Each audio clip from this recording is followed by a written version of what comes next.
Hello दोस्तों, मेरा नाम है ज्ञान चंद्रा। तो रिसेंटली चाइना और इंडिया के बीच में जो बॉर्डर क्लैशेस हुए हैं उसकी वजह से दोनों ही कंट्रीज में काफी ज्यादा टेंशन बढ़ गई है। इसके बाद इंडिया में भी चाइनीज प्रोडक्ट्स का और चाइनीज जो कंपनीज हैं उनके प्रोडक्ट्स का बहुत ज्यादा बहिष्कार हुआ था और इनके बॉयकॉट की बात करी गई थी। काफी लोगों ने काफी ब्रांड्स को बॉयकॉट भी किया है। पर जब हम बात करते हैं मोबाइल फोन की, तो मोबाइल फोन मार्केट में आके इंडिया का जो एंटी चाइना कैंपेन है वो फेल हो जाता है और जो इंडियन मोबाइल मैन्युफैक्चरिंग कंपनीज हैं उनके दूर दूर तक, खास तौर पर अगर हम बात करते हैं अमेजोन और जो फ्लिपकार्ट ई कॉमर्स वेबसाइट्स हैं उनके प्राइम डे सेल्स के बारे में, तो जो चाइनीज ब्रांड के स्मार्टफोन्स हैं वो with in seconds out of stock हो जाते हैं और मिलियंस ऑफ यूनिट उनकी सोल्ड हो जाती हैं। तो आज के इस वीडियो में हम इसी बारे में बात करेंगे, क्या इंडियन कंपनीज भी एक 10,000 रुपीज प्राइस ब्रैकेट में कोई ऐसा फोन दे सकती हैं जो चाइनीज कंपनीज हमें प्रोवाइड कराती हैं, जो फंक्शंस हमें 10,000 रुपीज के एक चाइनीज ब्रांड के फोन में मिलते हैं। क्या इंडिया इस तरह का मोबाइल प्रोडक्शन करने में कैपेबल है? इस वीडियो में आज हम बात करेंगे। मगर उससे पहले अगर आप हमारे चैनल पर नए हैं तो चैनल को सब्सक्राइब कीजिए for the future video updates of news and informational videos. आप यहाँ दिए हुए सोशल मीडिया हैंडल्स पर हमें फॉलो भी कर सकते हैं for more informational content. Link आपको डिस्क्रिप्शन में मिल जाएंगे। तो यहाँ पर जो प्राइम डे सेल हुई थी from the Amazon and Flipkart e commerce website, तो वहां पे हमने देखा कि जो नॉट स्मार्टफोन है फ्रॉम दी वन प्लस वो कुछ ही सेकंड्स में सोल्ड आउट हो गया था और बिगेस्ट सेलिंग हैंडसेट था अमेजोन प्राइम डे सेल के दौरान। और ये कोई सस्ता स्मार्टफोन भी नहीं है, इसकी कॉस्ट है अराउंड 29,000 to 30,000 इंडियन रुपीज। इसके बाद रियलमी ने एक्सपेक्ट किया है 400 करोड़ का business during the sale event. Xiaomi के जो पॉपुलर मोबाइल फोन्स हैं वो भी कुछ सेकंड्स में ही सोल्ड आउट हो गए थे। और इसके बाद जो ऑफलाइन स्टोर्स हैं उसमें भी सेल्स काफी हाई हुई है of the Chinese brand mobile. और जो रियलमी का वायर्ड ईयरफोन है वो बेस्ट सेलिंग था during the Amazon sale event. तो यहाँ पर हम देखते हैं कि जो भी चाइनीज ब्रांड्स हैं उनकी मोबाइल्स हो चाहे वायर्ड हेडसेट हो, जो भी चीज है वो काफी ज्यादा सेल्स में रहती हैं और कुछ ही सेकंड्स में सोल्ड आउट हो जाती हैं। तो इसके बारे में उन ब्रांड्स का क्या कहना है हम यहाँ देख लेते हैं। Hundreds of thousands of Xiaomi 4 smartphone model were sold out with in seconds. तो यहाँ पर कंपनी ने कहा है कि एक्चुअली में जो हम सेल एक्सपेक्ट कर रहे थे उससे उनकी सेल कम ही हुई है, क्योंकि जुलाई में उत्पादन भी बाधित रहा था, क्योंकि अब जानते ही हैं कि अभी कोरोना वायरस का डिसीज है, पैंडेमिक चल रहा है, उसकी वजह से भी काफी लॉस हुआ था। तो कंपनीज ने जो उनकी सेल हुई है उससे भी ज्यादा एक्सेप्ट किया था कि उनकी सेल होगी, पर वो कहते हैं कि ये भी काफी है। तो यहाँ पर हम चेक करते हैं कि इंडिया का जो एंटी चाइना सेंटीमेंट है, हालांकि रिसेंट डेज में ये काफी ज्यादा हमें देखने को मिला है, फिर भी आखिर ऐसा क्यों है कि मोबाइल फोन ब्रांड्स के ऊपर जब बात आती है तो इंडिया का जो एंटी चाइना सेंटीमेंट है वो काफी कमजोर पड़ जाता है। तो इससे पहले हम बात कर लेते हैं कि जो इंडिया में मोबाइल फोन मैन्युफैक्चरिंग की जो प्रेजेंट कंडीशन है वो कैसी है, और एक बेसिक 10,000 रुपीज को हम मार्क लेके चलते हैं, उसमें हम कंपेयर करते हैं कि किस किस पार्ट की कितनी कीमत होती है। तो यहाँ पर जो सबसे ज्यादा कीमत निकल के आती है वो आती है PCBA की, प्रिंटेड सर्किट बोर्ड असेंबली, जो कि 6,200 रुपये तक की उसकी कीमत होती है इन 10,000 रुपीज फोन। और इसकी लोकल सोर्सिंग इंडिया में बिल्कुल भी नहीं है, और जो भी PCBA यहाँ पर बनते हैं, जो मैन्युफैक्चरिंग होती है वो ओनली असेंबली तक ही लिमिटेड है। इसके बाद जो इंडिया में लोकली काफी अवेलेबल है और लोकल सोर्सिंग काफी हाई है वो है केवल चार्जर अडेप्टर, बैटरी पैक्स और वायर्ड हेडसेट, जिनकी कीमत एक 10,000 मोबाइल फोन के अंदर सबसे कम होती है ओनली 600 रुपीज। इसके बाद डिस्प्ले असेंबली, टच पैनल जो कि डिस्प्ले होती है और टच होता है फोन का, उसकी कीमत होती है अराउंड 2,500 रुपीज, और इसकी भी इंडिया में लोकल सोर्सिंग काफी कम है। तो यहाँ पे हम देख सकते हैं कि जो हाईटेक जो मेन कंपोनेंट्स हैं मोबाइल के वो इंडिया में मैन्युफैक्चर होते नहीं हैं, और अगर होते भी हैं तो वो ओनली असेंबली तक ही सीमित हैं। इंडिया में कोई भी मेजर इंडियन ब्रांड है नहीं जो इन कंपोनेंट्स को बनाता हो, खासकर की जो चिप होती है मोबाइल में, जो मेन पार्ट होता है फोन का, उसकी कोई भी मैन्युफैक्चरिंग कंपनी इंडिया में नहीं है। और इसके बाद जो मेन कंपोनेंट्स आते हैं like circuit board, chipsets, display and camera modules, इसकी भी लोकल सोर्सिंग बिल्कुल लो है और इनको इंपोर्ट करने के लिए हम बहुत ज्यादा हद तक निर्भर हैं on China and Taiwan. China और ताइवान दोनों ही वर्ल्ड लीडर हैं in the manufacturing of chips. इसके बाद हम बात करते हैं कि ये चिप प्रोडक्शन आखिर होता कैसे है, ये चिप क्या चीज होती है। तो चिप जो है ये एक स्मार्टफोन का ब्रेन होता है, मेन ब्रेन इसको हम कह सकते हैं। और ये ही सारी कैलकुलेशन जो स्मार्टफोन देता है वो इसी के बेसिस पर दी जाती हैं। जितनी पावरफुल एक चिप होगी उतना ही पावरफुल एक फोन का प्रोसेसिंग सिस्टम होगा। इसके बाद ये जो चिप्स बनती हैं उनको बनाने के लिए बहुत ही ज्यादा पैसा लगाना पड़ता है और एक बहुत हाईटेक मशीनरी चाहिए, स्किल्ड लेबर चाहिए और भी काफी ज्यादा चीजें वहां पर जुटानी पड़ती हैं, जिसके बाद एक चिप का प्रोडक्शन होता है। आपने नॉर्मली सुना होगा कि किसी खास स्मार्टफोन में एक स्नैपड्रैगन का 700 प्रोसेसर है, 800 प्रोसेसर है, 720 प्रोसेसर है। तो ये जो प्रोसेसर्स होती हैं ये इन्हीं की सीरीज होती हैं और स्नैपड्रैगन जो कंपनी है वो मोबाइल कंपनीज को प्रोवाइड कराती है अपने प्रोसेसर्स, पर स्नैपड्रैगन भी खुद अपने प्रोसेसर्स नहीं बनाती। इसके बारे में हम आगे बात करेंगे। तो यहाँ पर हम देख सकते हैं कि जो चिप होती है उसको बनाया जाता है नैनोमीटर्स में। उसके जो ट्रांजिस्टर्स होते हैं उसके अंदर जो कंपोनेंट्स फिट होते हैं, बिलियंस ऑफ लेयर होती हैं उसमें। उसके बाद नैनोमीटर्स में उसमें ट्रांजिस्टर लगे होते हैं। जो करंट में ट्रांजिस्टर चल रहे हैं, जो आईफोन 11 है उसमें जो चिपसेट लगा है वो बना है 7 नैनोमीटर की टेक्नोलॉजी के ऊपर। तो यहाँ आप देख सकते हैं कि 7 नैनोमीटर, जितना ही कम नैनोमीटर होगा उतना ही ज्यादा फोन पावरफुल होगा, उतना ही अच्छा उसकी प्रोसेसिंग होगी।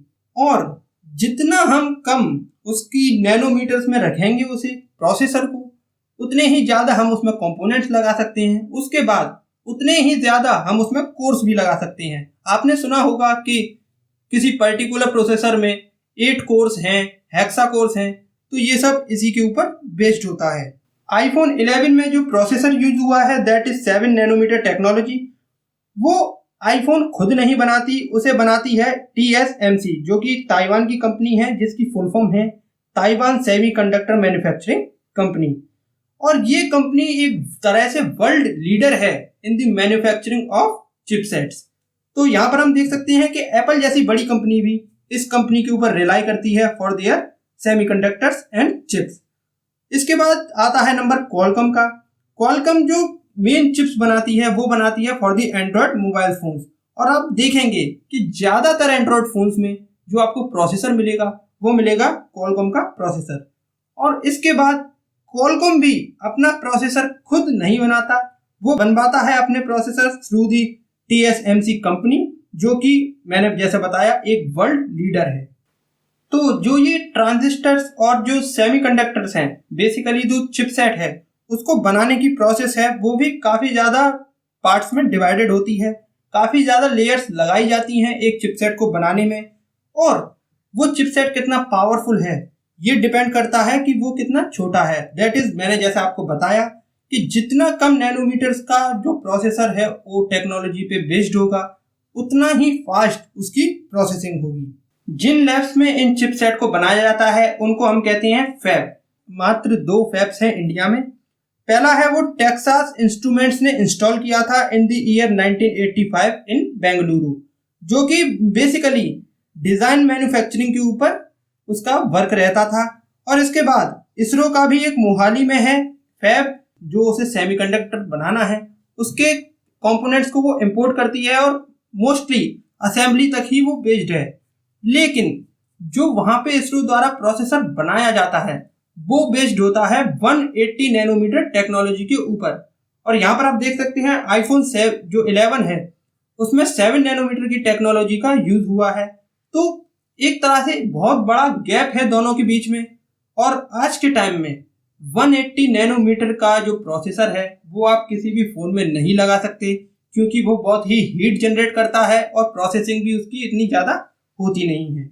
इंडिया के पास फैब्स क्यों नहीं है, इसका प्राइमरी रीजन और जो वन कट आंसर है उसका मैं कह सकता हूँ कि जो फैब होती है it's a very pricey business. और एक फैब को सेटअप करना काफी महंगा होता है, क्योंकि आपको स्किल्ड लेबर चाहिए, हाई टेक मशीनरीज चाहिए और क्लीन रूम्स चाहिए। ये सब आपको चाहिए होता है एक फैब को इस्टेब्लिश करने के लिए। जो TSMC कंपनी है उसने ऑलमोस्ट $10 बिलियन को खर्च किया था इन 2010, जिसके बाद उसने एक फैब को एस्टेब्लिश किया था जिसमें वो प्रोड्यूस करते थे 28 नैनोमीटर के चिपसेट्स। वो 1 लाख वेफर्स पर मंथ की उसकी कैपेसिटी थी।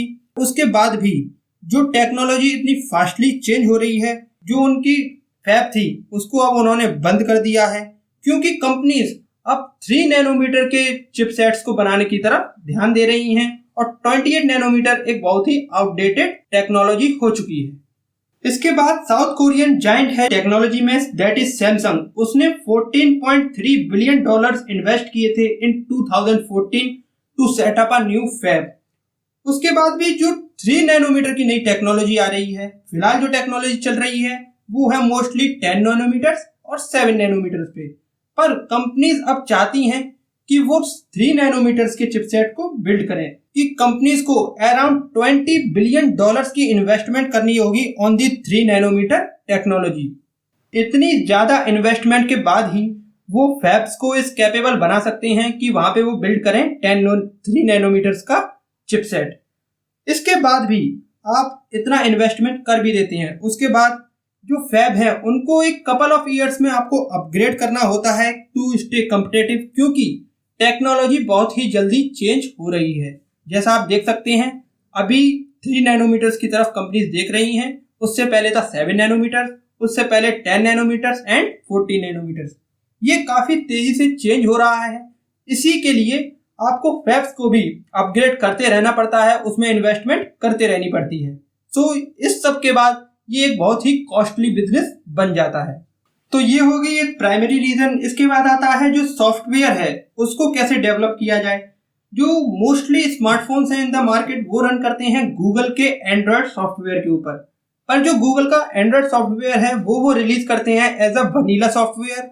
उसके ऊपर जो अदर कंपनीज हैं लाइक MI एंड Realme, ये अपनी एक कस्टमाइज्ड स्किन को चढ़ा देते हैं ताकि ये सॉफ्टवेयर को इजीली पुश कर पाएं और सॉफ्टवेयर को अपने मोबाइल के हार्डवेयर के साथ ऑप्टिमाइज कर पाएं।